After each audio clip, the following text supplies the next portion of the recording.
This will probably never see the light of day. Probably. We are testing shooting a vlog with just our phone.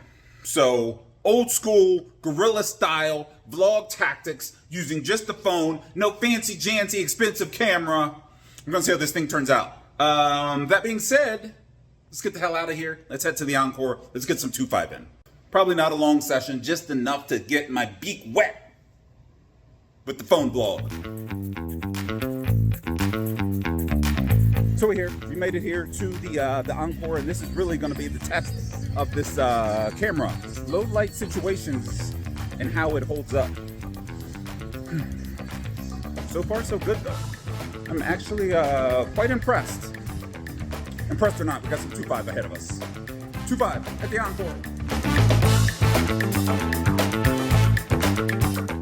Like I said in the intro, this really wasn't going to be a vlog. I filmed this just to play around with the idea of using the Samsung Fold 4 as both my table card camera and my intro / mid-session update / outro camera. But I had no idea how any of this footage would turn out. It turns out that the camera on this phone is decent. Not great, not bad, but decent. The stabilization is crap, so there's a lot of bounce to it. But in a pinch, it could work. Anyway, when we arrive at the Encore, I was with Lily, there are no empty seats available. The first bit of run good was that they decided to open a brand new table a few minutes later. The table was your normal 2.5 fare, mostly tourists, one guy that thinks he's the best player in the world, no, not me. One guy that's new to Vegas, wouldn't stop talking about his life and how he ended up here, one female, and a guy to my immediate left who called everything and wanted to do a bomb pot every 10 minutes. Like I said, a normal Vegas 2.5 game. As expected, the game was pretty passive. Passive doesn't mean tight. The game wasn't tight. The players were actually kind of loose, but they weren't aggressive at all. It was a type of game where you'd open, get called, flop top pair with ace queen, and get stacked by pocket kings. It was one of them. After playing a few hands that went nowhere, we find ourselves down about $150 when this hand happens. The under the gun straddle is on for $10, and I choose to open at $35 with ace-7 of hearts in the cutoff. Only the straddler defends. The straddler checks the 3-3-4 with one heart board, and I could c-bet here, and often will, but on this occasion, I check it back. The turn brings the 4 of hearts, and now the straddler leads for $25. A rather small bet. Picking up the nut flush draw doesn't suck. Picking up the nut flush draw on a double paired board, though, I'm a glutton for punishment, I guess. I call. The river 10 of hearts brings in the previously prospected flush, and now the straddler checks. This is good. Most players aren't checking a full house here for fear of getting it checked back. I'm therefore pretty confident that he doesn't have a full house. With about 125-ish in the pot, there's no reason for me to bet large here. I'm just trying to get a crying call from hands like pocket 6s or 8s. I bet $50. He peeks back at his cards and tosses the chips in for a call. I table my hand, he mucks his, and our stack is now slightly above what we started with.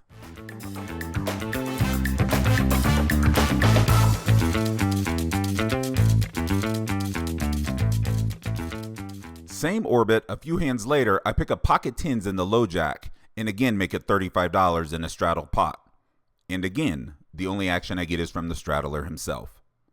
Much like the ace-7 of hearts hand, we see a paired board in 8-3-8 with 2 hearts. The straddler checks, and this time I choose to c-bet instead of checking it back. I toss a green $25 chip into the middle. The straddler thinks about this for about 10 seconds, and check raises full pot to $95. Interesting. Thinking through this hand critically, there really shouldn't be that many check raises. Sure, he could have an 8 or pocket 3s, but he might be better served just calling with those hands. He could have a flush draw, but the board is paired and that would be kind of dangerous. Jacks, queens, kings, aces, nah, he doesn't have those. I was a bit confused, but definitely not folding. I call his check raise. The turn ends all my internal speculation about who has the best hand when the 10 of clubs appears, and now the straddler checks.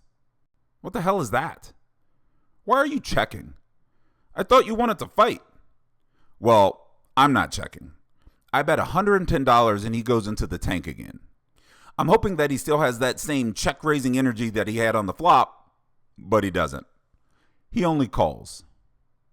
The deuce of clubs on the river is a big dud, a nothing, pure blank, and he checks once more. Now it's time for max punishment. If he in fact only had a draw on the flop, then no matter what I bet on this river, he's folding. If he had an 8 or pocket threes, he's definitely calling. I slide $500 into the middle, and now we wait while he thinks. It takes him about 20 seconds, but he comes to the right decision. He folds.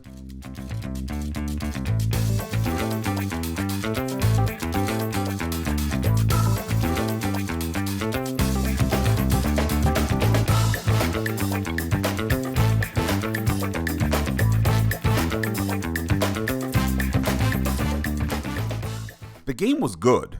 It really was. Pre-flop action was full of callers and post-flop play was full of players continuing with hands that they should have just folded pre-flop.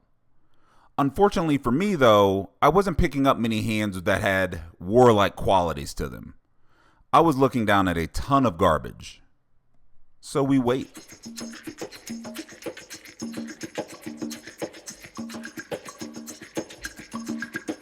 Today's episode is brought to you by True Classic.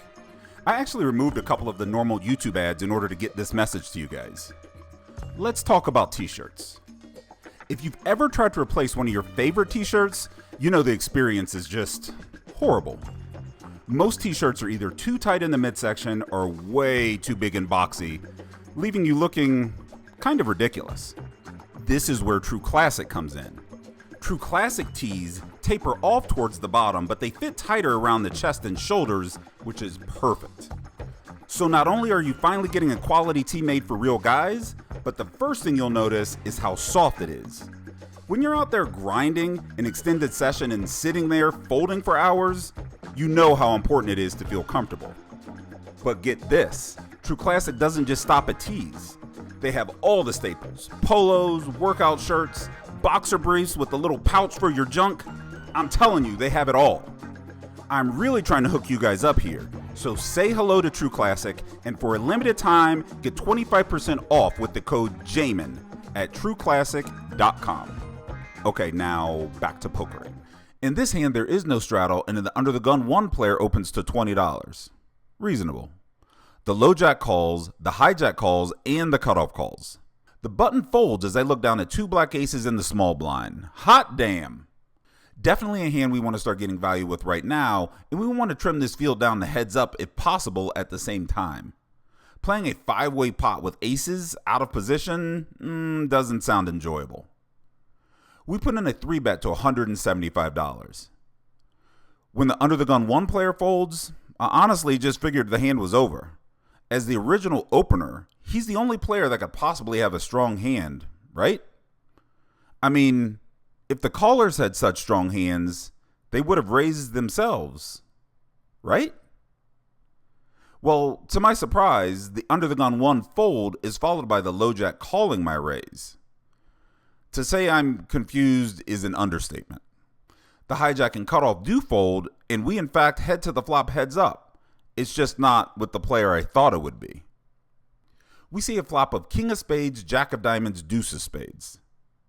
We check, hoping that the low jack will see my pre-flop 3-bet as a steal attempt and try to take this pot for himself. There is a slight concern that he has pocket jacks, as some players choose not to raise with that hand pre-flop, but it's a really slight concern. Like, really, really slight. I'd be more concerned if the flop had been 10-9-8, honestly. The low jack doesn't take this golden opportunity. He checks it back and we're off to the turn. The turn 7 of spades is, again, not worrisome, especially with the ace of spades in my hand. However, I can't check again to a player that hasn't shown very much overt interest in this hand. I casually toss out a $100 black chip without saying a word, and he decides whatever hand he had wasn't up to muster, and he folds.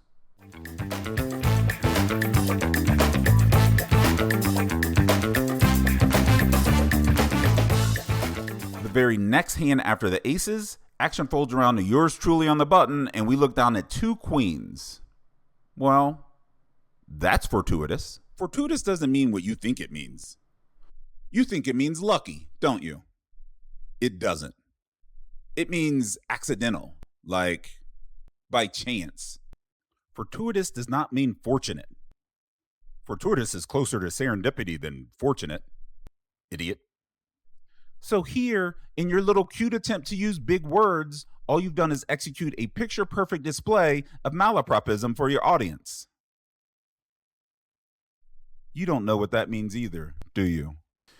Anyway, we have queens and we're opening. We make it $25 to go. The small blind, possibly upset with the entire table for not wanting to play bomb pots at a ridiculous frequency, puts in a $75 3-bet. The big blind folds, and we find ourselves in a very fortunate situation. Queens is often the best hand here. Doing some quick mental recall of the poker hand rankings, it's the 3rd best starting hand. A raise is in order. We make it $200 and wasting no time, the small blind calls. Got him. If this guy is calling here and not 5-betting, got him. Heads up, we see another paired board in 4-4-10 in the small blind checks. There are some hands out of the small blind that 3-bet and don't 4-bet, and pocket 10s is one of them. So while we aren't going to just walk around seeing monsters under the bed, pocket 10s is definitely on my mind. I bet $75. 75. And he finds the call. Besides that 10, there are some other cards I don't want to see appear on the turn. And of course, one of them appears. The ace of diamonds. The small blind checks again, and now we can add ace king to the hands we can no longer beat. We check it back. Another one of the cards that I was hoping not to see slides in on the river. The king of diamonds. Well, this sucks. However, the small blind checks once more. Knowing that I can now beat nothing that would call me on the river, I check it back with full knowledge that unless he has specifically pocket jacks, I'm dead.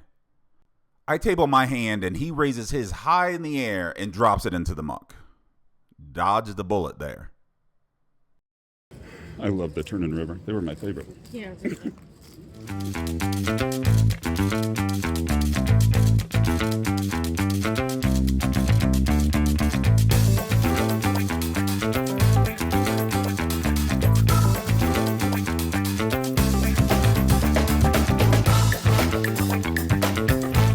So we are crossing the walkway from the Encore into the parking garage because I guess the beach club is open and it is not suitable for a mid-session update.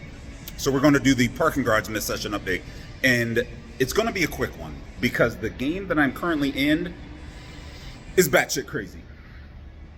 Can I say that? I think that's an apt description. 2-5 here at the Encore, people are taking some very inadvisable lines in this game. They're revealing some unfortunate hands. And as we speak, I think I am up a few $100. Mostly because I turned 10s full on one board, and I think I won another hand with pocket queens, and that's about it. To be honest, I don't think I've really played that many hands. My card distribution has been kind of meh, and it is a game in which the majority of the flops are being seen 4 and 5 ways, so you gotta have something. I'm just gonna be in there dancing around. I gotta have something. So what we're gonna do is we're probably gonna give this game another hour, maybe 2, because I have things to do tomorrow. I can't be here all night, and in that hour, maybe 2, hopefully we'll pick up something to play with. Let's hope.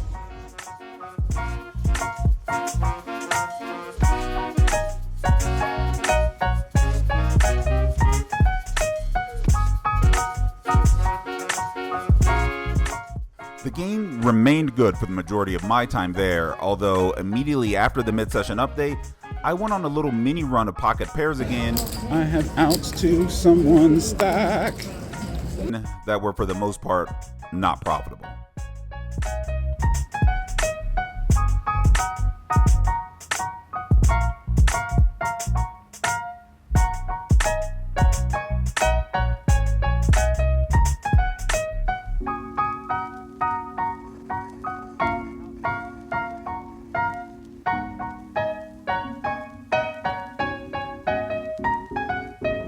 Here, I call $20 from the small blind when the under the gun 1 player opens and the big blind comes along because he appeared to be a fan of always coming along.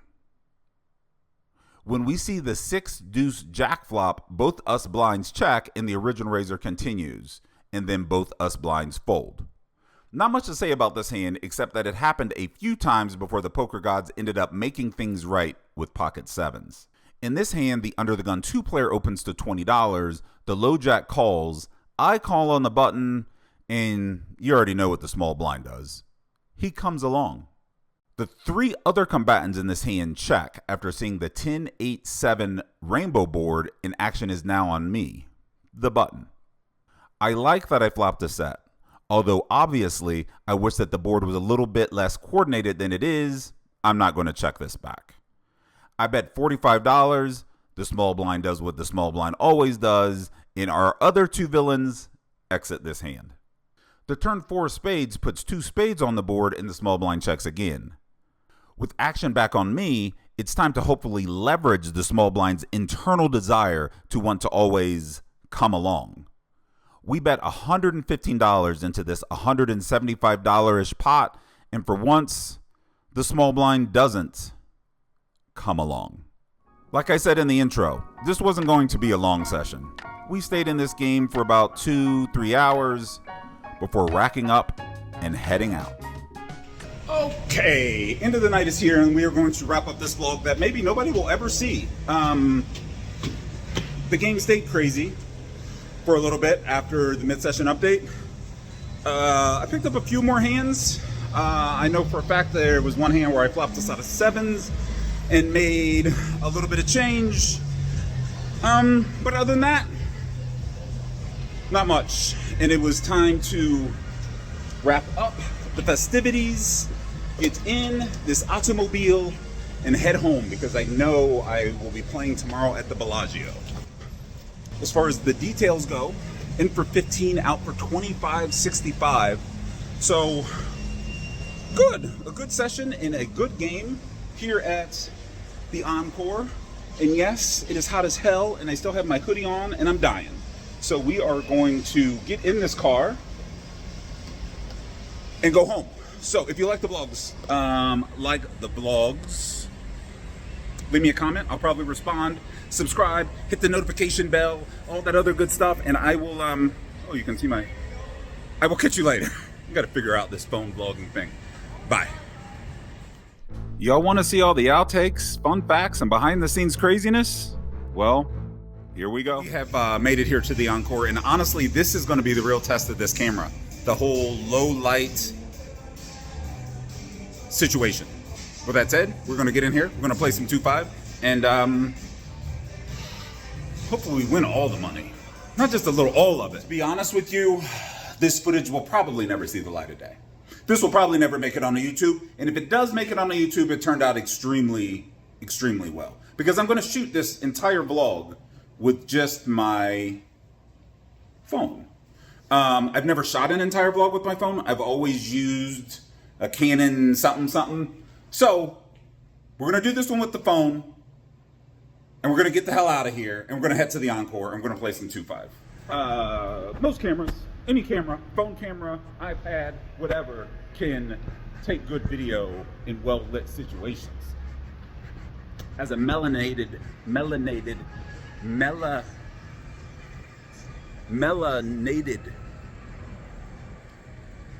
any cameras, phone camera, iPad, whatever, can take video in well-lit situations. The melanation. Why can't I say melanated? It's like So dumb. It's the low light situations that are going to be the test. This is a test of that situation. Low light camera, how you doing? Probably not a long session, just enough to get my beak wet with the phone vlog.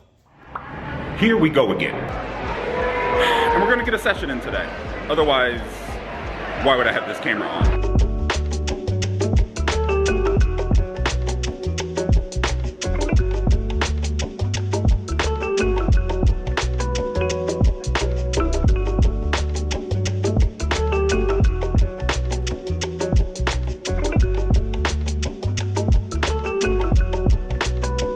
I've bluffed a ton.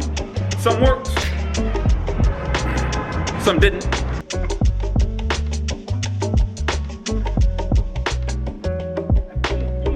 In for 1,500. Actually, that's a lie. I was in for 1,600.